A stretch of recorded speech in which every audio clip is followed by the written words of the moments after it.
ఓ సర్కారు బడిలో చదువుకునే పోరగాళ్లకు పురుగులు పడ బువ్వ పెడుతుర్రట. ఇప్పటికే పాఠశాలల్లో మొత్తం ఆగమాగా చందన ఉన్నది.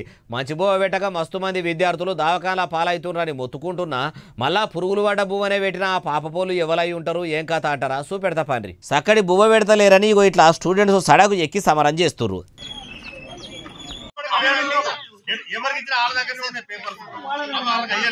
చూసిండ్రా ఇట్లా మాకు దినం పురుగులు పడ్డ బువ్వనే పెడుతుర్రు. వాళ్ళు పెట్టిన ఆ కూడును కుక్కలు కూడా ముట్టాయి. ఇట్లెందుకు పెడుతున్నారని హాస్టల్లో నడిపేటోళ్ళని అడిగితే తిండేది నుండి ఎడితే ఎండునని ఎట్లా పడితే అట్లనే పెడుసు మాటలు మాట్లాడుతున్నారట. పిల్లిని కూడా ఇంట్లేసి కొడితే ఎంతగాని ఓపిక పడుతుంది చెప్పుర్రి. ఒకటే పారి పులి లెక్క గాండ్రించి కొడుతున్న మనిషి మీద దాడి చేస్తుంది అన్నట్టే ఓపిక పట్టే కాడికి పట్టిర్రు. ఆయన పిల్లులలో ఎప్పుడు బుగులుగా ఉండే పిల్లలు కూడా పులుల లెక్క ధైర్యం చేసిర్రు. సడగు మీదకి ఎక్కి సమరం చేస్తుర్రు. ఈ ముచ్చటరికైనా పిల్లల తల్లిదండ్రులు కూడా వాళ్ళతోని జతగూడి ఇట్లనేనా బువ్వ పెట్టేది, మా పిల్లల పానాలతోని ఆటలాడుతున్నారా అని పెద్దగానే లొల్లి చేసిర్రు. రక్షక భటులు రంగంలోకి దిగి సమరాన్ని సల్లబడకూడదామంటే ఎంతకు వినలేదు, జిద్దు మీద ఉన్నారు. అధికారులు రావాలే, మాకు పరిష్కారం చూపాలి. మాకు పెట్టిన తిండే ఆఫీసర్లు వాళ్ళ పిల్లలకు పెండ్లాలకు పెడుతుర్రా, వాళ్ళ పెండ్లాం బిడ్డల లెక్క మేం కాదా?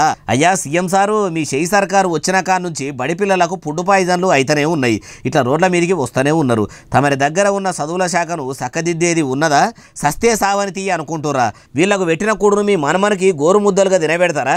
మీ మనమని లెక్క వీళ్ళు కాదా అంటున్నారు ఈ ముచ్చటిన్నోళ్ళు.